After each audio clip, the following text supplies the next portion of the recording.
Selama 6 bulan, Alia Kesuma Nurfitriani membawakan sarapan untuk seorang lelaki tua setiap pagi tanpa pernah absen. Roti tawar oleh selai kacang, pisang, kopi, dan termos, tepat pukul 6.15 di halte yang sama tempat lelaki itu tidur. Usianya 22 tahun, perempuan kulit hitam yang bekerja 2 pekerjaan hanya untuk mempertahankan atap di atas kepalanya. Sedangkan lelaki itu 68 tahun, pria kulit putih, tunawisma, dan gemar bercerita hal-hal yang tak dipercaya siapapun. Lalu suatu pagi semuanya berubah ketika 3 perwira berseragam dinas upacara mengetuk pintu kosnya saat fajar. Seorang kolonel berdiri tegap di ambang pintu yang retak, dan saat Alia Kesuma Nurfitriani membukanya masih dengan seragam rumah sakit, lelah setelah shift ganda, jantungnya seakan jatuh. "Nona Alia Kesuma Nurfitriani," kata Kolonel Hadi Pramudia, "kami datang soal Gunawan Ardi Suryajaya." "Gunawan Ardi Suryajaya, bapak tua dari halte?" Suara Alia Kesuma Nurfitriani bergetar. "Ada apa dengannya?" Wajah Kolonel Hadi Pramudia serius. "Bu, kami perlu bicara tentang apa yang sudah Anda lakukan untuk beliau." 6 bulan sebelumnya, Alia Kesuma Nurfitriani pertama kali benar-benar menyadari keberadaannya ketika tiap pagi ia naik Transjakarta rute 7C pukul 6.30. Halte itu berjarak 3 blok dari kosnya, tepat di depan ruko laundry yang sudah tutup di Cikini. Dan di sanalah Gunawan Ardi Suryajaya tidur di atas kardus yang gepeng dengan selimut wol ditarik sampai dagu. Barang-barang seadanya dimasukkan ke kantong plastik besar di sampingnya. Kebanyakan orang melintas tanpa menoleh. Sebagian sengaja menyeberang agar tak perlu berpapasan. Selama 2 minggu Alia Kesuma Nurfitriani pun begitu, meyakinkan diri bahwa ia tak punya cukup untuk menolong siapapun karena untuk dirinya sendiri saja nyaris tak cukup. Namun suatu pagi di akhir Maret, ia membawa roti ekstra untuk bekal dan sadar ia tak akan sempat memakannya. Shift di kantin rumah sakit sampai pukul 15, lalu harus masuk minimarket pukul 16 untuk menata rak sampai tengah malam, dan roti itu hanya akan basi di loker. Saat ia mendekat, Gunawan Ardi Suryajaya sudah terjaga. Matanya tajam, lebih jernih daripada yang ia bayangkan. Menatap hati-hati seperti orang yang terbiasa diabaikan atau diusir. "Permisi," kata Alia Kesuma Nurfitriani sambil menyodorkan roti yang dibungkus. "Saya bikin kebanyakan." "Mau ini?" Ia menatap roti itu lalu menatap wajahnya. Cukup lama ia tak bergerak, lalu berkata pelan, "Kamu lebih butuh daripada saya." Alia Kesuma Nurfitriani menjawab, "Itu bisa diperdebatkan, tapi saya menawarkan." Ia menerimanya dengan 2 tangan seolah itu barang berharga. "Terima kasih, Nona Alia Kesuma Nurfitriani." Ia memperkenalkan diri singkat, Gunawan Ardi Suryajaya. Saat itu Alia Kesuma Nurfitriani nyaris pergi begitu saja, kembali pada kebiasaan pura-pura tak melihat dan tak terlibat, tetapi cara laki itu berterima kasih, penuh martabat, bukan memelas, membuatnya berhenti. "Kopi Bapak maunya hitam atau pakai gula?" tanyanya. Alis Gunawan Ardi Suryajaya terangkat, "Hitam saja." Esok paginya ia membawa kopi dalam termos dan pisang. Paginya lagi ia membawa roti lain dan sebuah apel. Menjelang akhir minggu pertama, itu sudah menjadi rutinitas yang tak sanggup ia bayangkan untuk diputus. Pukul 6.15 setiap hari Gunawan Ardi Suryajaya selalu terjaga, selalu menunggu di tempat yang sama. Mereka berbincang 5-10 menit sebelum bus datang. Gunawan Ardi Suryajaya bertanya soal kelasnya. Alia Kesuma Nurfitriani mengambil kursus keperawatan di Akademi Kesehatan 2 malam seminggu saat mampu membayar. Dan ia balik bertanya soal hari-hari lelaki itu. Lalu Gunawan Ardi Suryajaya mengisi waktu dengan kisah-kisah aneh. Tentang masa hari-hari helikopter, ketika ia pernah menerbangkan para pejabat keluar dari tempat yang tak ada di peta. Atau pernah bekerja untuk sebuah lembaga. Rahasia yang namanya tak boleh ia sebut namun orang-orangnya tak pernah lupa wajah. Alia Kesuma Nurfitriani mengira itu hanya lamunan. Mungkin gangguan mental, mungkin kesepian. Sebuah masa lalu yang ia bangun agar terasa lebih berarti daripada tidur di atas kardus. Ia tidak membantah, ia hanya mendengarkan. Orang lain tidak sebaik itu. Suatu pagi di bulan April, seorang pria pebisnis bersetelan mahal lewat dan dengan sengaja menendang selimut Gunawan Ardi Suryajaya ke selokan. Sementara Alia Kesuma Nurfitriani berdiri sekitar 3 meter jauhnya hendak menyeberang jalan. "Hei!" Ia berbalik tajam. Suaranya keras, "Apa masalahmu?" Namun pria itu, yang kemudian ia ketahui bernama Bagas Wiratama, bahkan tidak memperlambat langkah dan hanya berkata dingin bahwa Gunawan Ardi Suryajaya menghalangi trotoar. "Itu kakek seseorang," balas Alia Kesuma Nurfitriani. Tetapi pria itu terus berjalan. Sementara Gunawan Ardi Suryajaya duduk dia menarik kembali selimutnya dari genangan air kotor di tepi jalan. Tangannya gemetar entah karena dingin atau marah. Alia Kesuma Nurfitriani tak bisa memastikan, lalu ia membantu memerah selimut yang berbau apek bercampur asap knalpot. "Kamu tak perlu melakukan itu," kata Gunawan Ardi Suryajaya pelan. "Ya? Saya perlu," jawab Alia Kesuma Nurfitriani, dan setelah menatapnya lama, Gunawan Ardi Suryajaya tersenyum dengan senyum sedih yang seolah tahu segalanya. Berkata bahwa ia punya nyali dan akan membutuhkannya. Kemudian melipat selimut lembab di pangkuannya. Alia Kesuma Nurfitriani tak mengerti maksudnya saat itu. Ia hanya menyerahkan kopi seperti biasa dan menunggu bus, dan memasuki bulan Mei rutinitas itu menjadi otomatis seperti bernapas. Bangun pukul 5, membuat 2 roti selai kacang. 1 untuk Gunawan Ardi Suryajaya, 1 untuk dirinya. Menyiapkan pisang, menuang kopi ke termos, berjalan 3 blok, duduk 10 menit bersama Gunawan Ardi Suryajaya. Lalu mengejar bus pukul 6.30, itu bukan sedekah dan tak terasa seperti sedekah, melainkan satu-satunya hal dalam hidupnya yang terasa masuk akal. Kos Alia Kesuma Nurfitriani adalah studio kecil di lantai 4 gedung yang seharusnya sudah lama tak layak huni. Sekitar 28 meter persegi dengan kompor listrik kecil alih-alih dapur, kamar mandi yang pancurannya hanya menyala jika pipa ditendang lebih dulu. Sewa sekitar Rp3.500.000 per bulan dan ia selalu tertinggal 2 minggu. Bahkan surat peringatan pengosongan sudah ditempel di pintu sejak Maret sebelum ia membujuk pemilik kos menyetujui skema cicilan tambahan Rp200.000 per minggu hingga lunas, membuat tagihan lain terdesak ke tepi. Meja dapurnya menceritakan semuanya. Tagihan listrik PLN lewat waktu, utang medis dari kunjungan IGD 2 tahun lalu yang masuk penagihan, cicilan pendidikan ditunda lagi, ponsel tinggal sebulan sebelum diputus, dan di tengah tumpukan kertas itu hanya ada sebungkus roti tawar dan sebotol selai kacang. Pada suatu Selasa malam akhir Mei, Alia Kesuma Nurfitriani berdiri menghitung di kepala setelah menerima gaji pagi itu sekitar Rp4.500.000 dari rumah sakit dan Rp2.500.000 dari minimarket, dipotong sewa, cicilan, dan ongkos Transjakarta 2 minggu. Tersisa sekitar Rp1.500.000 untuk segalanya. Ia membuka kulkas dan hanya mendapati 3 butir telur, setengah liter susu, serta selada layu yang seharusnya sudah dibuang. Perutnya kosong sejak siang namun ia terbiasa mengabaikannya karena yang penting adalah roti dan selai kacang. Cukup untuk seminggu lagi sarapan Gunawan Ardi Suryajaya.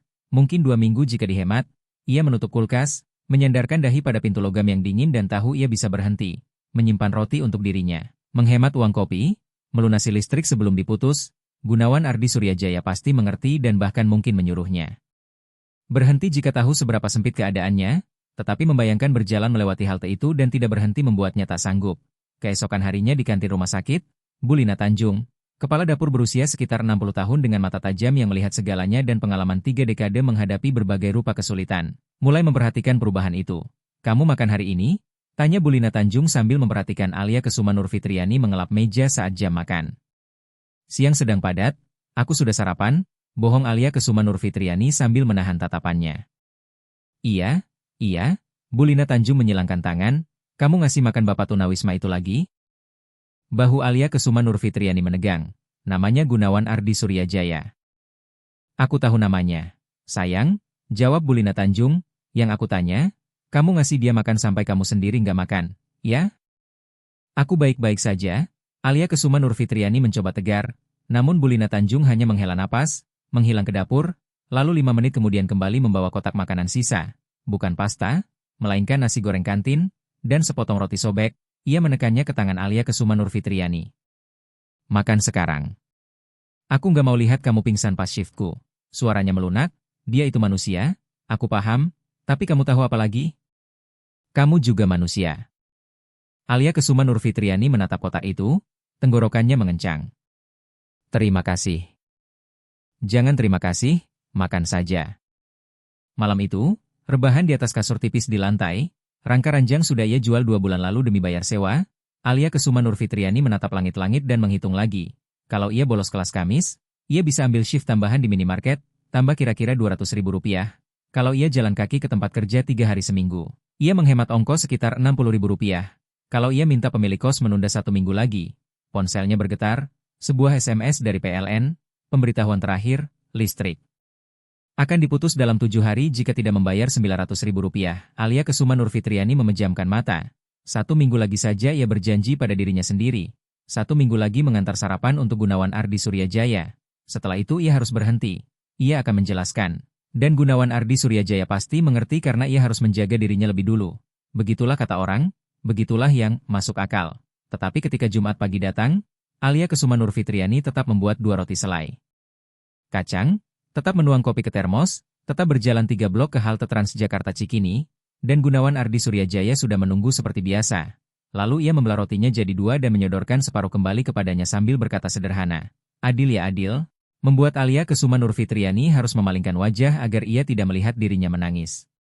Senin pagi berikutnya Gunawan Ardi Suryajaya tidak ada. Alia Kesuma Nurfitriani berdiri di halte dengan roti dan termos, memindai trotoar yang kosong, kardusnya hilang, kantong barangnya hilang. Bahkan bekas lembab tempat ia biasa tidur pun sudah kering seolah ia tak pernah ada. Ia menunggu bus datang dan pergi. Menunggu bus berikutnya. Sampai akhirnya naik bus ketiga dalam keadaan hampir terlambat kerja dengan dada terasa kopong. Ia meyakinkan diri Gunawan Ardi Suryajaya hanya pindah tempat. Mungkin diusik orang, mungkin disuruh pergi, mungkin dirazia polisi, itu tidak berarti sesuatu yang buruk. Namun malamnya ia tetap mengecek lagi sepulang kerja dan tetap tidak ada. Selasa kosong, Rabu kosong, dan pada Kamis ia tak bisa lagi menahan simpul cemas di perutnya sehingga ia mampir ke rumah singgah Jalan Kasih di Tebet sepulang dari minimarket meski harus memutar jauh dan kakinya rasanya mau copot. Perempuan di meja pendaftaran bahkan nyaris tidak mengangkat kepala. Nama? Saya cari seseorang, Gunawan Ardi Suryajaya, kata Alia Kesuma Nurfitriani, pria kulit putih, akhir 60-an, biasanya tidur dekat halte di Jalan Dr. Supomo. Kami nggak melacak orang yang nggak cekin di sini, jawab perempuan itu datar. Tolong lihat sebentar, desak Alia Kesuma Nurfitriani, tolong. Perempuan itu mendesah, mengetik, menunggu, lalu menggeleng, enggak ada nama itu di sistem. Kalau rumah sakit? Bisa cek? Alia Kesuma Nurfitriani ragu, saya, teman.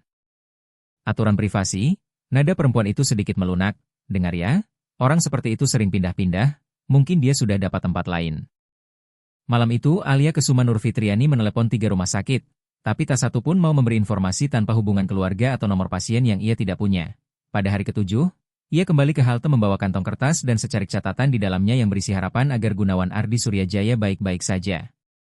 Ia meletakkan kantong itu tepat di tempat Gunawan Ardi Suryajaya biasa tidur dan berusaha tidak memikirkan maknanya bahwa ia sedang meninggalkan makanan untuk seseorang yang seolah telah menjadi bayangan, tetapi sore itu lelaki itu benar-benar ada di sana dan Alia Kesuma Nurfitriani hampir saja melewatkan halte saat pulang karena sama sekali tidak menyangka akan melihatnya. Namun Gunawan Ardi Suryajaya duduk di atas kardus yang sama dengan kantong barang di sisinya. Tubuhnya lebih kurus dari sebelumnya dan wajahnya tampak lebih cekung. Sehingga Alia Kesuma Nurfitriani turun di halte berikutnya lalu berlari kembali sambil memanggil namanya. Gunawan Ardi Suryajaya. Menoleh dan sesaat tampak tidak mengenalinya sebelum wajahnya melunak. Nona Alia Kesuma Nurfitriani, dan ia berjongkok di sampingnya dengan napas terengah, menanyakan kemana ia menghilang karena ia sudah mengecek rumah singgah dan menelepon rumah sakit. Lalu Gunawan Ardi Suryajaya menjawab dengan suara lebih serak dari biasanya bahwa ia sempat kambuh dan kini sudah baik-baik saja. Meski Alia Kesuma Nurfitriani berkata ia tidak terlihat baik, Gunawan Ardi Suryajaya hanya menimpali bahwa setidaknya ia masih bisa duduk tegak, mencoba tersenyum walau tak sampai ke mata, dan saat itulah Alia Kesuma Nurfitriani melihat bekas luka baru di punggung tangannya. Masih merah muda dan tampak sembuh rapi seperti bekas tindakan medis, terlalu bersih untuk sekadar jatuh atau berkelahi. Ketika ditanya, Gunawan Ardi Suryajaya cepat-cepat menarik lengan bajunya dan berkata tidak apa-apa, hanya luka lama yang kambuh, dengan nada yang tak memberi ruang bantahan. Lalu mereka terdiam sejenak sampai Gunawan Ardi Suryajaya merogoh saku jaketnya dan mengeluarkan sebuah amplop tertutup berwarna putih yang agak kusut dengan alamat tertulis tangan gemetar di depannya. Menyerahkannya sambil berkata pelan bahwa jika sesuatu terjadi padanya ia perlu Alia Kesuma Nurfitriani mengirimkan amplop itu. Membuatnya menatap bingung hingga Gunawan Ardi Suryajaya menegaskan dengan suara tegas agar ia berjanji.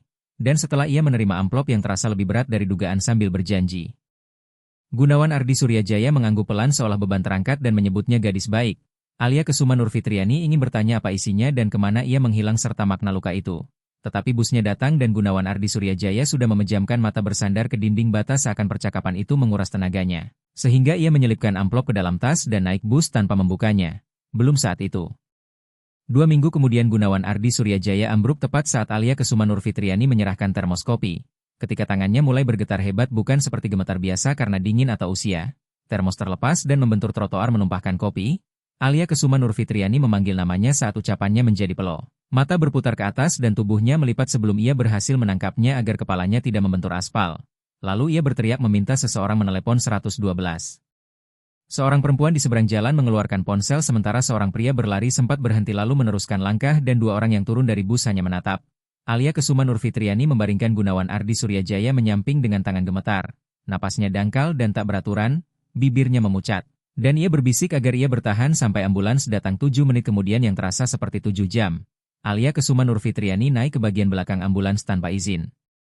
Seorang petugas medis sempat bertanya apakah ia keluarga, namun ia sudah menggenggam tangan Gunawan Ardi Suryajaya di atas berangkar sambil berkata bahwa ia satu-satunya yang ia punya. Membuat petugas itu tidak membantah. Dan di rumah sakit segalanya terasa bergerak terlalu cepat sekaligus terlalu lambat saat Gunawan Ardi Suryajaya didorong melewati pintu ganda menuju IGD. Seorang perawat menuntun Alia Kesuma Nurfitriani ke ruang tunggu dengan kursi hijau yang dipasang ke lantai, lampu neon berdengung, dan televisi tanpa suara menayangkan berita pagi. Lalu ia duduk dan baru menyadari bahwa ia masih memegang termos kosong sementara jadwal kerjanya di kantin rumah sakit sudah terlambat 20 menit. Ia merogoh ponselnya dan mengirim pesan kepada Bulina Tanjung. Keadaan darurat, aku tidak bisa masuk hari ini. Maaf. Balasan Bulina Tanjung datang seketika. Menanyakan apakah ia baik-baik saja, dan Alia Kesuma Nurfitriani menjawab bahwa Gunawan Ardi Suryajaya ambruk dan ia sedang di rumah sakit. Di mana? Tanya Bulina Tanjung. RSUD Tebet Bakti, jawabnya. Lalu Bulina Tanjung menegaskan ia akan menutup shiftnya dan meminta kabar, membuat Alia Kesuma Nurfitriani memejamkan mata, menahan air mata. 1 jam lewat, lalu 1 jam lagi, sampai akhirnya seorang perawat memanggil namanya, Alia Kesuma Nurfitriani, dan ia langsung berdiri. Saya. Kemudian perawat itu membawanya ke meja administrasi tempat seorang perempuan berseragam scrub duduk di depan komputer dengan wajah lelah sekaligus kesal. Lencana namanya bertuliskan inisial Rani Wulandari. Tanpa menoleh, Rani Wulandari bertanya apakah ia datang untuk Gunawan Ardi Suryajaya, dan Alia Kesuma Nurfitriani buru-buru menanyakan kondisinya. Dijawab bahwa ia stabil namun dehidrasi berat dan diduga stroke sehingga masih menjalani pemeriksaan. Lalu Rani Wulandari mengklik layar beberapa kali sebelum berkata datar bahwa ada masalah. Gunawan Ardi Suryajaya tidak punya kartu jaminan, tidak punya KTP, tidak ada kontak darurat, sehingga ia harus dipindahkan ke RSUD rujukan yang sedang kelebihan kapasitas. Perut Alia Kesuma Nurfitriani seperti jatuh saat bertanya apa maksudnya, dan ia mendengar penjelasan bahwa ia akan tetap mendapat perawatan tetapi bukan di sini karena RSUD Pasar Rebo punya ruang. Padahal ia tahu cerita bahwa tempat seperti itu bisa membuat pasien menunggu berhari-hari. Namun Rani Wulandari hanya mengulang bahwa itu kebijakan jika tak ada bukti jaminan atau kemampuan bayar. Dia veteran, suara Alia Kesuma Nurfitriani keluar lebih tajam dari niatnya, cek sistem Asabri, dan barulah Rani Wulandari menatapnya, menanyakan bukti.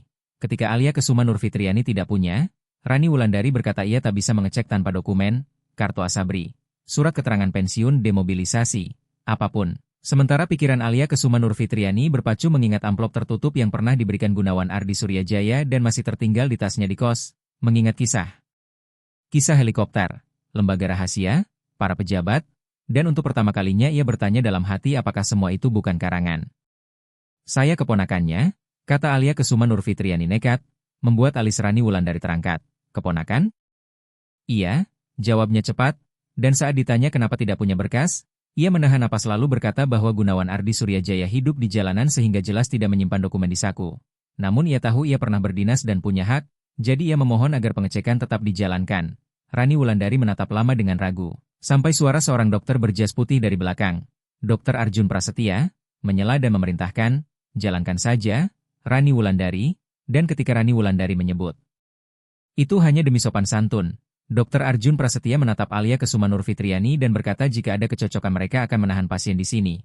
Jika tidak maka dipindahkan, dan Alia Kesuma Nurfitriani mengangguk cepat, setuju. Rani Wulandari mendesah lalu mulai mengetik, dan penantian 30 detik terasa seperti tak berujung sampai komputer berbunyi. Ekspresi Rani Wulandari berubah saat ia mencondongkan tubuh membaca layar, rahangnya mengeras, dan ketika Dr. Arjun Prasetya bertanya ada apa, ia menjawab ada kecocokan. Gunawan Ardi Suryajaya, lahir 1957, pensiun terhormat tahun 2001, lalu ia menggulir ke bawah dan mengatakan catatan dinasnya penuh sensor, hampir semuanya ditutup. Dr. Arjun Prasetya mendekat melihat. Bertanya apa artinya, dan Rani Wulandari menjawab pelan bahwa itu berarti dinasnya bersifat rahasia. Lalu ia menatap Alia Kesuma Nurfitriani dengan cara berbeda, lebih bingung daripada kesal, dan bertanya sebenarnya pamannya itu melakukan apa di militer. Tenggorokan Alia Kesuma Nurfitriani kering saat ia berkata tidak tahu karena Gunawan Ardi Suryajaya tidak banyak membicarakannya. Padahal itu, benar, dengan cara yang aneh. Ia membicarakannya terus-menerus, hanya saja ia yang tidak pernah percaya. Dr. Arjun Prasetya lalu menegakkan badan dan memutuskan memindahkan Gunawan Ardi Suryajaya ke ruang rawat C, serta ia sendiri yang akan mengurus otorisasi penagihan Asabri. Dan ketika Rani Wulandari ragu apakah ia yakin, dokter itu menjawab bahwa jika ada sengketa pun mereka tak akan berani menolak dengan catatan seperti itu.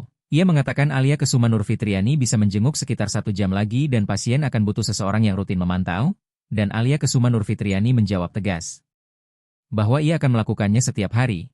Lalu ia kembali duduk di ruang tunggu sampai akhirnya ia diizinkan masuk ke kamar perawatan. Gunawan Ardi Suryajaya hampir tak sadarkan diri. Sebuah infus menetes ke lengannya dan monitor di samping ranjang berbunyi pelan. Tubuhnya tampak lebih kecil dari sebelumnya seakan tertelan spray putih dan mesin rumah sakit. "Hei," kata Alia Kesuma Nurfitriani lembut sambil menarik kursi mendekat, matanya terbuka dan terfokus padanya. Ia mencoba tersenyum dan berbisik bahwa ia tak perlu melakukan semua ini. Namun Alia Kesuma Nurfitriani menjawab bahwa ia memang harus. Lalu Gunawan Ardi Suryajaya meraih tangan Alia Kesuma Nurfitriani yang tidak terpasang infus dengan genggaman lemah namun mantap dan berbisik bahwa ia punya daya juang dan itu baik. Dan Alia Kesuma Nurfitriani bertahan sampai jam besuk berakhir. Bertahan melewati jam kerja yang seharusnya ia jalani di minimarket. Bertahan sampai seorang perawat dengan lembut memintanya pulang karena Gunawan Ardi Suryajaya perlu istirahat dan ia bisa kembali esok pagi. Saat berjalan keluar melewati lobi rumah sakit, Alia Kesuma Nurfitriani melintas di depan kantin tempatnya bekerja dan melihat Bu Lina Tanjung masih membersihkan meja di akhir shiftnya. Pandangan mereka bertemu melalui pintu kaca. Bu Lina Tanjung mengangguk dan Alia Kesuma Nurfitriani membalasnya. Lalu di bus pulang ia menatap keluar jendela memikirkan perubahan ekspresi Rani Wulandari ketika melihat berkas Gunawan Ardi Suryajaya. Memikirkan baris-baris yang disensor dan sejarah rahasia itu. Memikirkan amplop. Dan untuk pertama kalinya ia bertanya. Tanya apakah kisah Gunawan Ardi Suryajaya bukan sekadar cerita belaka. 3 minggu kemudian Gunawan Ardi Suryajaya dipindahkan ke panti rehabilitasi veteran Pinus Raya yang letaknya di seberang kota. Membutuhkan 2 kali naik bus dan berjalan 15 menit dari kos Alia Kesuma Nurfitriani. Sehingga ia tak bisa berkunjung sesering yang diinginkan namun tetap datang saat bisa. 2 kali seminggu, kadang 3 jika jadwal mengizinkan. Fasilitas itu lebih baik dari dugaannya dengan kamar bersih dan staf yang benar-benar peduli. Gunawan Ardi Suryajaya memiliki ranjang sendiri dan jendela sendiri. Makan teratur, minum obat, tidur di bawah selimut sungguhan, tampak lebih sehat dan kuat, pikirannya pun lebih jernih. Pada suatu kunjungan awal Juli, Alia Kesuma Nurfitriani mendapati Gunawan Ardi Suryajaya duduk di ranjang dengan sebuah buku catatan terbuka di pangkuannya. Menulis perlahan dengan tulisan rapi yang mengisi halaman demi halaman.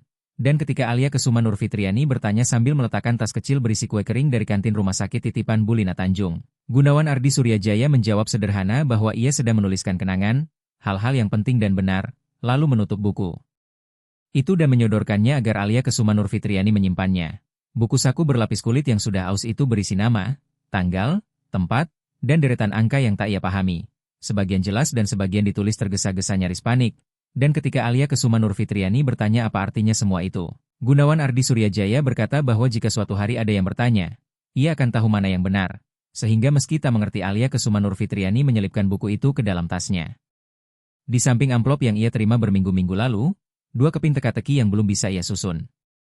Hidup Alia Kesuma Nurfitriani perlahan membaik.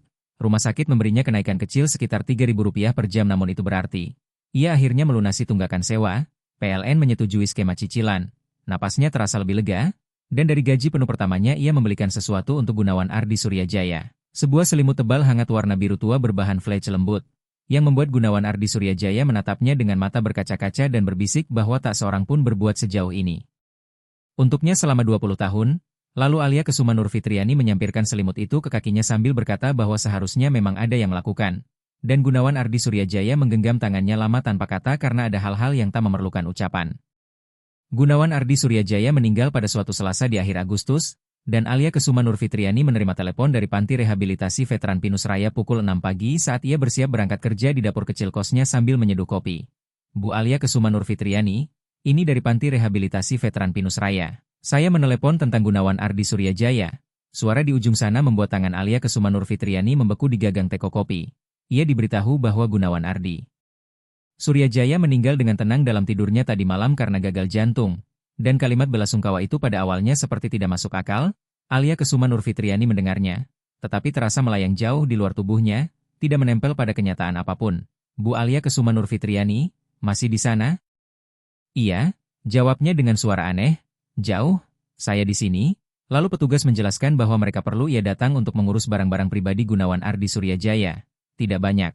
Selimut yang pernah ia berikan, buku catatan, beberapa potong pakaian, dan mereka juga perlu membicarakan pengurusan jenazahnya. Sehingga jika tidak ada keluarga ia akan datang dalam 1 jam. Setelah menutup telepon, Alia Kesuma Nurfitriani berdiri di dapur sempitnya menatap kosong. Teko kopi masih tergenggam. Karena Gunawan Ardi Suryajaya benar-benar sudah pergi. Lelaki yang ia bawakan sarapan tiap pagi selama 6 bulan. Lelaki yang bercerita hal mustahil dan membagi rotinya saat ia lapar. Lelaki yang menatapnya seolah ia berharga dan seolah apa yang ia lakukan juga berharga. Semuanya lenyap, dan Alia Kesuma Nurfitriani meletakkan teko kopi perlahan lalu duduk di lantai tanpa menangis karena ia tidak bisa. Duka itu terlalu besar dan berat, mengendap di dadanya seperti batu. Ia izin sakit dari kerja. Naik bus menyeberangi kota menuju panti rehabilitasi veteran Pinus Raya. Dan di sana ia menerima kantong plastik berisi barang milik Gunawan Ardi Suryajaya. Selimut fleece biru tua yang dilipat rapi, 3 kemeja, sepasang sepatu usang, buku catatan, dan di bagian paling bawah sebuah amplop kecil yang ditujukan kepadanya dengan tulisan tangan Gunawan Ardi Suryajaya. Ia membukanya di lorong saat itu juga, dan di dalamnya hanya ada satu foto. Gunawan Ardi Suryajaya puluhan tahun lebih muda, mungkin usia 40-an, berdiri dalam seragam dinas upacara TNI, PDU, dengan 3 baris medali di dadanya, diapit 2 pria bersetelan mahal, salah satunya ia kenali sebagai Bapak Haryo Kiranata yang pernah ramai di berita dan kini sudah pensiun. Sementara yang satunya lagi ia tidak kenal tetapi auranya jelas, kuasa dan otoritas. Alia Kesuma Nurfitriani membalik foto itu dan menemukan 3 kata di belakangnya dalam tulisan tangan gemetar Gunawan Ardi Suryajaya. Ingat gadis itu. Membuat tangan Alia Kesuma Nurfitriani bergetar ketika ia pulang. Duduk di atas kasur tipis di lantai, lalu mengeluarkan amplop lain yang selama berbulan-bulan tersimpan rapat, amplop yang dulu diberikan Gunawan Ardi Suryajaya dan ia janjikan akan dikirim jika sesuatu terjadi. Kemudian ia membukanya dan menemukan sepucuk surat di kertas bergaris serta salinan foto yang sama. Surat itu ditujukan kepada siapapun yang membacanya. Kemungkinan besar Jenderal Vina Astuti Wibisono jika alamatnya masih berlaku, dan isinya mengatakan bahwa jika surat ini dibaca berarti ia sudah pergi. Ia tak punya banyak peninggalan, tanpa keluarga, tanpa uang, tanpa apapun yang dianggap penting.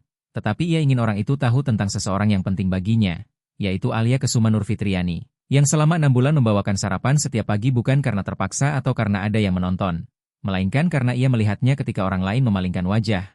Ia menulis bahwa ia seperti hantu, sistem. Sudah melupakannya 20 tahun lalu dan ia sempat menerima itu. Tetapi Alia Kesuma Nurfitriani tidak membiarkannya menghilang. Bahwa negara ini mengambil semua yang ia berikan lalu kehilangan dirinya dalam tumpukan berkas, dan gadis yang berjuang, miskin, tetapi penuh martabat itu telah memberinya harga diri saat ia tak punya apa-apa. Sehingga ia pantas mendapatkan sesuatu yang lebih baik, dan ia meminta agar ia diingat sebagaimana ia mengingat dirinya. Surat itu ditutup dengan nama Gunawan Ardi Suryajaya beserta keterangan pangkat kelas dinas pensiun, dan Alia Kesuma Nurfitriani membacanya 3 kali. Setiap kali terasa makin berat, sampai ia menatap alamat di amplop yang ditujukan ke Jenderal Vina Astuti Wibisono di Kementerian Pertahanan RI, Gedung Utama, Blok E, Inspektorat Jenderal Kemhan RI. Dan pada saat itulah ia sadar Gunawan Ardi Suryajaya tidak sedang linglung atau mengada-ada. Ia telah mengatakan kebenaran sejak awal. Keesokan paginya Alia Kesuma Nurfitriani pergi ke kantor pos, berdiri mengantre selama 20 menit dengan amplop itu di tangannya, dan saat sampai di loket ia nyaris tidak jadi mengirimkannya, nyaris membawanya pulang lalu melupakannya begitu saja. Tetapi ia telah membuat janji, sehingga ia berkata pelan bahwa ia perlu mengirim surat itu sambil menggeserkan amplop ke depan petugas. Petugas pos menimbangnya dan menyebut ongkos kirim sekitar Rp30.000, yang dibayar Alia Kesuma Nurfitriani dengan uang kertas kusut dari dompetnya. Lalu ia melihat amplop itu dicap dan dilempar ke dalam keranjang bersama ratusan surat lain hingga lenyap ditumpukan seolah tak pernah ada. Dan ketika melangkah keluar dari kantor pos ia merasa hampa. Yakin tak seorang pun akan membaca surat itu, dan sekalipun ada yang membaca, tak ada yang akan peduli karena Gunawan Ardi Suryajaya hanyalah satu lagi veteran yang terlupakan. Satu lagi nama dalam sistem yang telah gagal sejak awal. Sehingga surat itu hanya akan tersimpan entah di mana dan selesai. Begitu saja. Jumat itu Alia Kesuma Nurfitriani menghadiri upacara peringatan kecil untuk Gunawan Ardi Suryajaya yang diadakan di Panti Rehabilitasi Veteran Pinus Raya. Hanya dihadiri dirinya, Pastor Yohanes Maulana, dan seorang perawat yang pernah bertugas di bangsal Gunawan Ardi Suryajaya. Tanpa keluarga, tanpa penghormatan militer, tanpa bendera, dan kata-kata umum tentang pengabdian serta pengorbanan hampir tak ia dengar. Setelah selesai ia berjalan kembali ke halte Transjakarta Cikini tempat ia bertemu Gunawan Ardi Suryajaya 8 bulan sebelumnya. Dan kini ada orang lain yang tidur di sana. Seorang pria lebih muda mungkin berusia sekitar 30 tahun dengan kardus bertuliskan permintaan bantuan, membuat Alia Kesuma Nurfitriani berdiri lama menatap titik tempat Gunawan Ardi Suryajaya biasa tidur sebelum akhirnya pulang.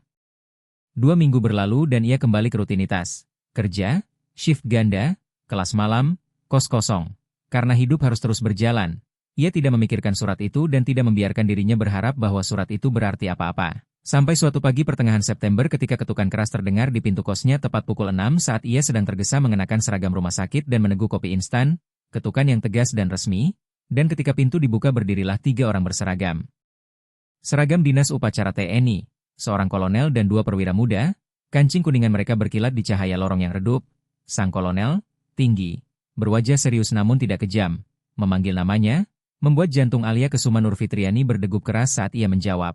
Lalu ia memperkenalkan diri sebagai Kolonel Hadi Pramudia bersama Letnan Ardi Martaja dan Letnan Raka Kartawan, mengatakan bahwa mereka datang terkait Gunawan Ardi Suryajaya, dan dunia terasa miring ketika Kolonel Hadi Pramudia menambahkan bahwa mereka perlu mengajukan beberapa pertanyaan karena Jenderal Vina Astuti Wibisono yang mengutus mereka.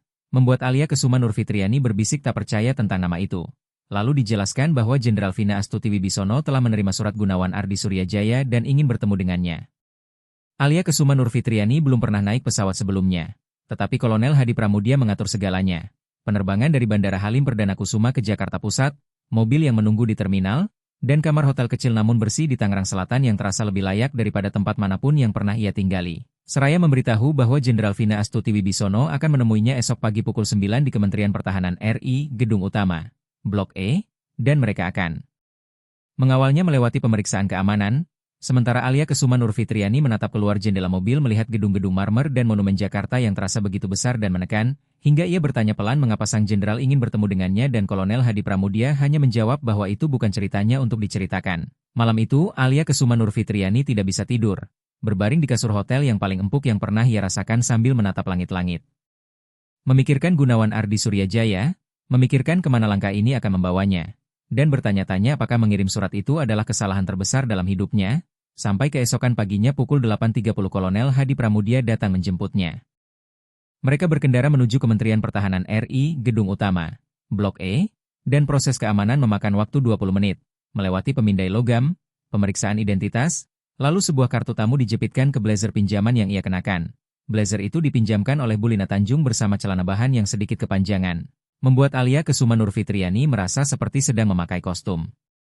Kolonel Hadi Pramudia menuntunnya melewati koridor yang seolah tak berujung, lantai mengilap, bendera-bendera di dinding, seragam di mana-mana. Orang-orang berjalan cepat penuh tujuan sambil membawa map dan berbicara pelan dengan nada mendesak, sampai mereka berhenti di depan pintu bertuliskan Inspektorat Jenderal Kemhan RI. Kolonel Hadi Pramudia mengetuk 2 kali dan suara perempuan dari dalam mempersilakan masuk. Ruangannya lebih kecil daripada yang dibayangkan Alia Kesuma Nurfitriani. Sebuah meja kerja, rak buku, bendera di sudut, dan di balik meja seorang perempuan berseragam rapi dengan 4 bintang di pundaknya, Jenderal Vina Astuti Wibisono, sekitar awal 60-an, rambut perak disanggul, mata tajam yang menilai Alia Kesuma Nurfitriani dalam sekali pandang. Ia berdiri saat mereka masuk, memanggilnya, lalu berjalan mengitari meja dan mengulurkan tangan sambil berterima kasih karena telah datang.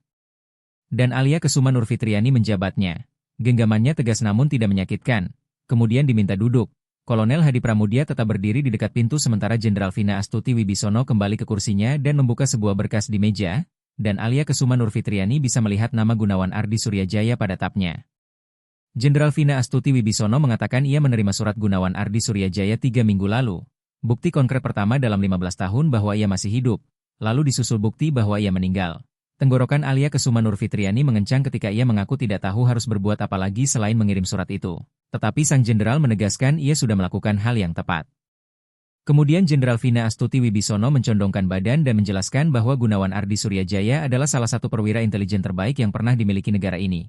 Terbang dalam misi-misi rahasia pada operasi yang paling sensitif, termasuk operasi pengamanan perbatasan, klasifikasi, dan misi perdamaian PBB di Kongo, Lebanon. Kontingen Garuda, misi yang bahkan sampai sekarang tidak tercatat di dokumen terbuka. Lalu ia mengetuk berkas dan berkata bahwa saat Gunawan Ardi Suryajaya pensiun pada 2001, seharusnya ia mendapat hak penuh dan dukungan penuh, tetapi ia justru jatuh di celah sistem.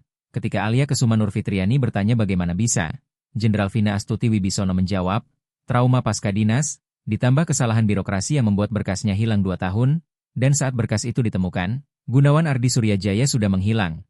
Bahkan sistem veteran menyatakannya hilang dan tak ada tindak lanjut. Suara sang jenderal mengeras saat ia mengatakan mereka telah gagal.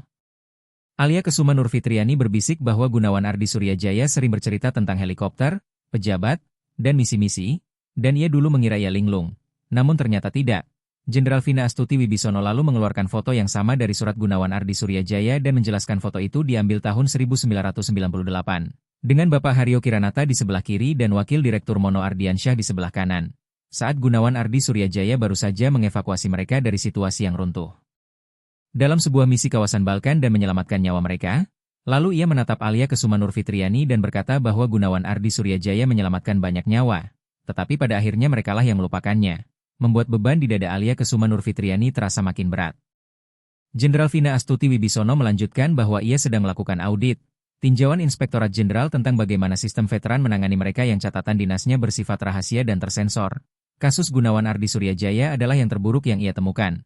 Tetapi bukan satu-satunya. Masih ada puluhan bahkan mungkin ratusan orang lain yang hilang di dalam sistem. Ketika Alia Kesuma Nurfitriani bertanya mengapa semua ini disampaikan kepadanya, Jenderal Vina Astuti Wibisono menutup berkas dan berkata karena surat Gunawan Ardi Suryajaya sebenarnya bukan tentang dirinya, melainkan tentang Alia Kesuma Nurfitriani. Karena ia ingin sang jenderal mengingat apa yang telah ia lakukan dan sang jenderal juga ingin menghormatinya. Alia Kesuma Nurfitriani bergumam bahwa ia hanya membawakan sarapan. Tetapi sang jenderal menegaskan, tepat. Karena ia telah melihat seorang manusia yang dihapus orang lain, memberi martabat saat sistem tidak memberi apa-apa, dan itu jauh lebih berarti daripada yang ia kira. Lalu Jenderal Vina Astuti Wibisono berkata ia ingin memperbaiki semuanya, membentuk dana memorial atas nama Gunawan Ardi Suryajaya, membenahi sistem pelacakan veteran yang catatan dinasnya rahasia, dan ia ingin Alia Kesuma Nurfitriani memberikan kesaksian di DPR MPR Senayan, ruang RDP Komisi I tentang apa yang terjadi. Membuat perut Alia Kesuma Nurfitriani seperti jatuh mendengar satu kata itu. Bersaksi, Jenderal Vina Astuti Wibisono memintanya mengatakan persis seperti yang ia ceritakan barusan. Apa arti Gunawan Ardi Suryajaya? Dan seperti apa wujudnya ketika sebuah sistem gagal melindungi orang yang seharusnya dijaga? Ia menyandarkan tubuh ke kursi dan berkata ia bisa mendorong perubahan kebijakan dari dalam. Tetapi suara Alia Kesuma Nurfitriani, seseorang yang benar-benar mengalami semuanya, itulah yang membuat orang mau mendengar. Namun Alia Kesuma Nurfitriani berbisik bahwa ia bukan siapa-siapa dan bertanya mengapa orang akan mendengarkannya. Sampai ekspresi Jenderal Vina Astuti Wibisono berubah menjadi tegas dan pasti. Lalu ia berkata pelan bahwa pangkat mengukur kewenangan tetapi karakter mengukur nilai, dan mereka akan mendengarkan karena di seluruh kisah ini hanya Alia Kesuma Nurfitriani yang melakukan hal benar bukan demi pengakuan atau imbalan, melainkan karena memang harus dilakukan. Kemudian ia berdiri dan menanyakan apakah Alia Kesuma Nurfitriani bersedia.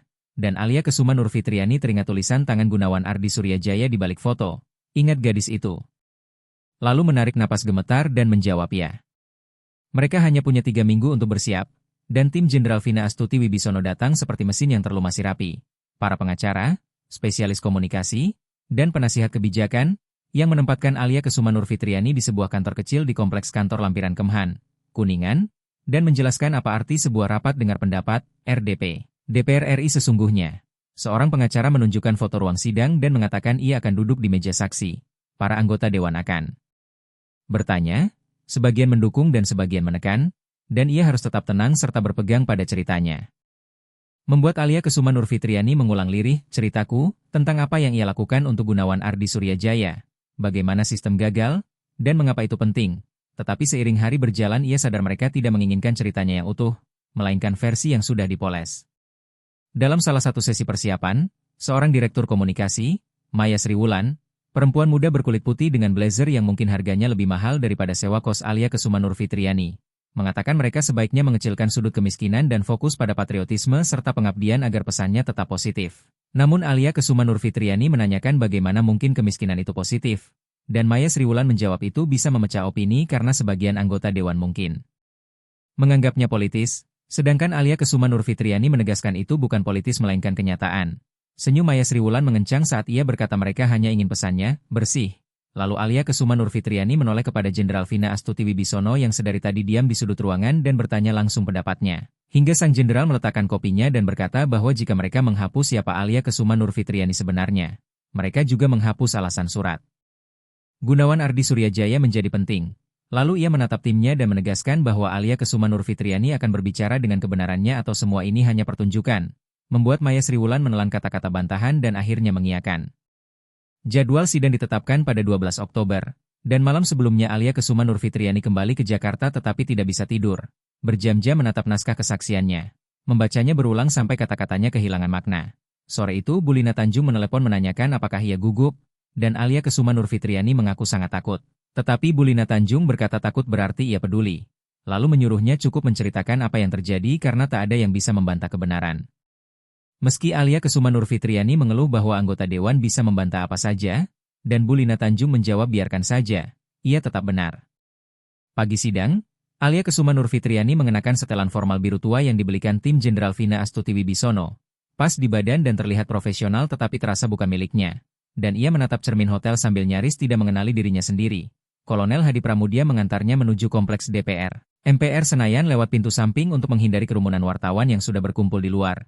Dan saat masuk Alia Kesuma Nurfitriani tertegun karena ruang sidang DPR MPR Senayan, ruang RDP Komisi I jauh lebih besar daripada bayangannya. Kursi bertingkat menjulang seperti ruang pengadilan, kamera-kamera di belakang, pers memenuhi bangku, para anggota dewan berdatangan perlahan sambil berbincang satu sama lain seakan tidak melihatnya. Alia Kesuma Nurfitriani duduk di meja saksi dengan tangan gemetar lalu menekannya ke permukaan kayu. Sementara Jenderal Vina Astuti Wibisono memberi kesaksian terlebih dahulu dengan suara yang bergema di ruangan. Menyapa pimpinan sidang dan anggota Komisi I DPR RI, lalu menjelaskan bahwa Gunawan Ardi Suryajaya mengabdi kepada negara ini dengan penuh kehormatan selama 23 tahun. Terbang dalam misi tempur dan operasi rahasia termasuk operasi pengamanan perbatasan, klasifikasi, serta misi perdamaian PBB di Kongo, Lebanon, kontingen Garuda. Mengevakuasi pejabat di bawah tembakan dan mengangkut aset bernilai tinggi melalui wilayah berbahaya yang hingga kini tetap dirahasiakan. Ia berhenti sejenak sebelum melanjutkan bahwa ketika Gunawan Ardi Suryajaya pensiun, negara justru kehilangannya bukan di medan tempur atau luar negeri melainkan di tumpukan berkas, kesalahan birokrasi, dan sistem yang gagal melacak veteran dengan catatan dinas terlalu rahasia untuk dimasukkan rapi ke basis data. Hingga saat disadari ia telah hidup di jalanan dan tidur di halte, dilupakan oleh negara yang ia layani. Seorang anggota Dewan condong ke depan, Ibu Dewi Prameswari, dikenal sebagai pejuang hak veteran, menanyakan berapa banyak kasus serupa, dan Jenderal Vina Astuti Wibisono menjawab bahwa sejauh ini telah teridentifikasi 47 kasus dan diyakini masih ada lagi, memicu gumaman di ruangan. Kemudian giliran Alia Kesuma Nurfitriani yang melangkah ke meja saksi dengan kaki terasa seperti air, duduk saat mikrofon disesuaikan dan semua mata tertuju padanya. Lalu Ibu Dewi Prameswari membuka dengan ucapan terima kasih dan menanyakan hubungannya dengan Gunawan Ardi Suryajaya, sehingga Alia Kesuma Nurfitriani mengangguk dan mulai bercerita dengan tenggorokan kering. Menatap naskah kesaksian lalu mendorongnya ke samping karena tak lagi dibutuhkan. Ia bertemu Gunawan Ardi Suryajaya pada bulan Maret di halte yang ia gunakan setiap pagi. Mulai membawakan sarapan sederhana, roti dan kopi.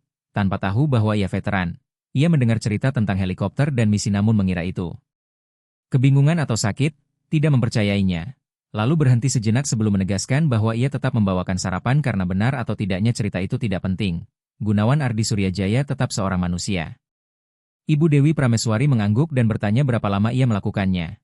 Dan Alia Kesuma Nurfitriani menjawab 6 bulan, setiap hari. Lalu ditanya mengapa?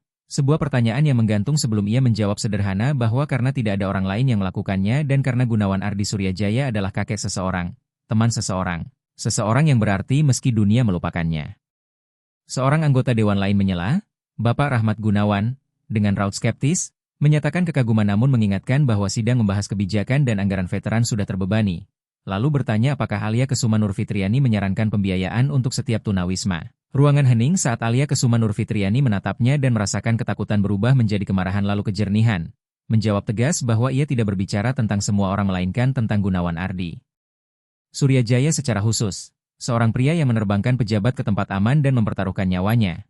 Seraya mengingatkan bahwa negara membuat janji ketika mengirimnya ke bahaya. Lalu ia mencondongkan badan dan berkata pelan namun tajam bahwa ia menepati janjinya dengan sepotong roti. Sementara negara menepati janjinya dengan berkas yang menguburnya. Membuat ruangan sunyi total ketika Bapak Rahmat Gunawan menegang dan para jurnalis mencatat cepat. Ibu Dewi Prameswari kemudian bertanya, apakah sistem bisa diperbaiki? Dan Alia Kesuma Nurfitriani menjawab bahwa sistem harus diperbaiki. Karena jika kita hanya peduli ketika mengetahui seseorang dulu berkuasa atau memiliki medali dan berkas rahasia, maka kita sudah kalah sejak awal. Suara Alia Kesuma Nurfitriani sempat pecah ketika ia berkata bahwa Gunawan Ardi Suryajaya bukan pahlawan karena catatan dinasnya. Melainkan karena bahkan saat dunia melupakannya ia tetap bangun setiap hari dengan martabat. Lalu ia menatap sekeliling ruang sidang dan menegaskan bahwa Gunawan Ardi Suryajaya pantas mendapatkan yang lebih baik. Mereka semua pantas mendapatkan yang lebih baik. Dan jika ruangan ini tidak bisa melihat itu, jika ia harus duduk di sini untuk membuktikan bahwa veteran layak dipedulikan, maka ia sendiri tidak tahu apa yang sedang ia lakukan di sini. Tak ada yang bicara, sampai Jenderal Vina Astuti Wibisono berdiri dan meminta izin kepada pimpinan sidang. Lalu melangkah ke mikrofon dan mengumumkan bahwa efektif seketika Inspektorat Jenderal Kemhan RI membentuk satuan tugas khusus untuk veteran dengan catatan dinas rahasia, serta mengalokasikan dana 80 miliar rupiah untuk dana memorial Gunawan Ardi Suryajaya guna bantuan darurat dan pendampingan kasus. Kemudian, Ia menoleh kepada Alia Kesuma Nurfitriani dan menyatakan bahwa Alia Kesuma Nurfitriani ditunjuk sebagai penghubung komunitas yang akan mengawasi penyaluran hibah dan penjangkauan veteran, membuat mata Alia Kesuma Nurfitriani membesar kebingungan. Tetapi Jenderal Vina Astuti Wibisono hanya tersenyum tipis dan berkata bahwa ia tahu seperti apa wujud akuntabilitas. Sidang berlanjut 1 jam lagi dengan pertanyaan soal pelaksanaan, pengawasan, dan alokasi anggaran, namun Alia Kesuma Nurfitriani nyaris tidak mendengarnya, dan ketika semuanya selesai para wartawan mengepungnya di lorong dengan kamera, mikrofon, dan pertanyaan bersahut-sahutan tentang bagaimana rasanya mengubah kebijakan, apakah ia akan bekerja penuh waktu, dan apa pesannya untuk para veteran. Kolonel Hadi Pramudia bersama 2 perwira lain membentuk pagar untuk menuntunnya melewati kerumunan. Tetapi satu suara wartawan menembus, menanyakan bagaimana rasanya menjadi terkenal, hingga Alia Kesuma Nurfitriani berhenti, berbalik, dan berkata pelan bahwa ia tidak ingin terkenal. Ia ingin Gunawan Ardi Suryajaya dikenang, dan potongan kalimat itu diputar di berbagai kanal berita sepanjang malam. 6 bulan kemudian, segalanya berubah sekaligus tidak berubah. Alia Kesuma Nurfitriani masih tinggal di kos studio yang sama dan masih naik rute bus yang sama untuk bekerja. Tetapi kini ia bekerja 3 hari seminggu sebagai asisten perawat di rumah sakit veteran dan 2 hari lainnya mengelola dana memorial Gunawan Ardi Suryajaya setelah akhirnya menyelesaikan sertifikasinya. Dana itu tumbuh melampaui dugaan siapapun, 80 miliar rupiah dari Kementerian Pertahanan RI dan tambahan sekitar 32 miliar rupiah dari donasi swasta setelah kesaksiannya viral. Dan putaran pertama hibah sudah diberikan kepada 10 organisasi. Mulai dari program penjangkauan veteran tunawisma, pusat konseling trauma pasca dinas, hingga klinik bantuan hukum yang membantu para mantan prajurit menembus birokrasi veteran. Di sebuah kantor kecil rumah sakit veteran, Alia Kesuma Nurfitriani meninjau permohonan hibah putaran kedua, 43 pengajuan, ia tak bisa mendanai semuanya, tetapi ia akan mendanai sebanyak yang ia mampu. Sampai ponselnya bergetar menerima pesan dari Jenderal Vina Astuti Wibisono yang memuji seleksi hibahnya dan mengajak ngopi minggu depan. Dan Alia Kesuma Nurfitriani tersenyum lalu membalas bahwa ia akan membawa roti. Karena dalam 6 bulan terakhir mereka menjadi teman yang tak terduga. Apalagi Jenderal Vina Astuti Wibisono punya saudara laki-laki yang gugur sebagai prajurit dalam misi luar negeri pada 2004 sehingga ia paham rasanya ketika sistem gagal menjaga manusia. Sore itu saat berkeliling bangsal, Alia Kesuma Nurfitriani melihat seorang perempuan muda duduk sendirian di ruang tunggu.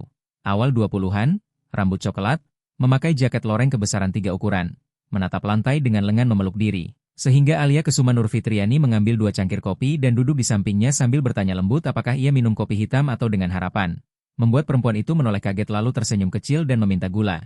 Dan Alia Kesuma Nurfitriani menyerahkan cangkir itu sambil memperkenalkan diri dan mengatakan ia bekerja di sana. Sementara perempuan itu memperkenalkan dirinya sebagai Sarah Ayu Lestari dan berkata ia sedang berusaha mengurus hak veteran karena terus disuruh kembali dan mengisi formulir lagi.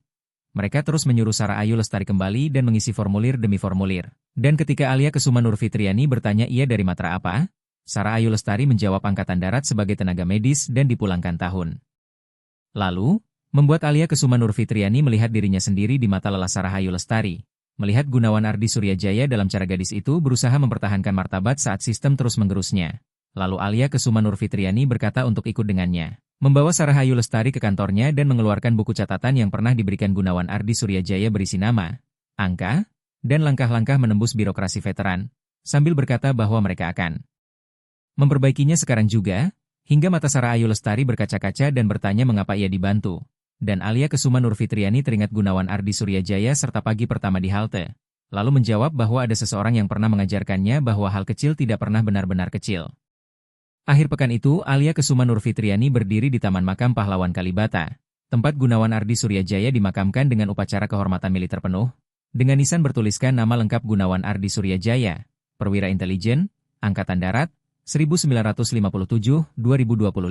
Dan ia berlutut meletakkan roti tawar beroles selai kacang yang dibungkus kertas nasi di atas batu nisan seperti biasa sambil berbisik bahwa ia telah menepati janjinya. Lalu angin musim kemarau berdesir di pepohonan dan ia tinggal lama mengenang. Setahun setelah wafatnya Gunawan Ardi Suryajaya, Dana Memorial Gunawan Ardi Suryajaya telah melayani lebih dari 2.000 veteran, dan Alia Kesuma Nurfitriani terus bekerja sebagai perawat veteran sekaligus direktur Dana. Pindah ke hunian yang lebih layak dengan pemanas yang berfungsi dan dapur dengan kompor sungguhan. Mulai menabung untuk pertama kalinya. Tetapi setiap pagi ia tetap bangun pukul 5.30, membuat kopi dengan cara yang sama, dan menaiki rute bus yang sama meski tak lagi harus. Suatu Selasa pagi ia berdiri di halte yang sama tempat pertama kali bertemu Gunawan Ardi Suryajaya. Di samping seorang gadis muda sekitar 16 tahun dari program pendampingan yang ia mulai melalui Dana tersebut, Lalu Alia Kesuma Nurfitriani menyerahkan kantong kertas coklat untuk nanti. Dan saat gadis itu mengintip isinya, sepotong roti, pisang, dan sebotol air, Alia Kesuma Nurfitriani berkata pelan bahwa ada seseorang yang pernah mengajarkannya bahwa hal kecil tidaklah kecil, membuat. Gadis itu mengangguk meski belum sepenuhnya paham. Bus datang dan mereka naik bersama. Dan saat bus menjauh Alia Kesuma Nurfitriani menatap trotoar kosong tempat Gunawan Ardi Suryajaya dulu tidur. Sejenak merasa melihatnya tersenyum dan memberi salam dengan topi imajiner sebelum bus berbelok dan bayangan itu hilang. Namun pelajaran yang ia tinggalkan tetap ada. Kebaikan tidak membutuhkan penonton. Keadilan tidak membutuhkan izin. Dan kesempatan bermula dari keberanian melihat mereka yang ingin dilupakan dunia. Pada tahun pertama, Dana Memorial Gunawan Ardi Suryajaya telah melayani lebih dari 2.000 veteran. Alia Kesuma Nurfitriani terus bekerja sebagai perawat veteran dan direktur Dana. Dan pada 2026 DPR RI mengesahkan Undang-Undang Fletcher yang mewajibkan penetapan protokol pelacakan bagi veteran dengan catatan dinas rahasia. Tindakan kecil apa yang akan Anda pilih hari ini? Karena seseorang di sekitar Anda perlu dilihat. Sampaikan di kolom komentar apa yang akan Anda lakukan. Dan jangan lupa menyukai serta berlangganan jika kisah ini menyentuh Anda karena dukungan Anda membantu kami membagikan lebih banyak cerita yang bermakna. Dan di suara hitam tanpa sensor kami tidak menghaluskan luka atau mengencerkan pesan karena kebenaran layak disampaikan apa adanya. Jadi jika kisah hari ini berbicara kepada Anda, klik suka, bergabunglah dalam percakapan di komentar, dan berlangganan agar Anda hadir untuk suara tanpa sensor berikutnya.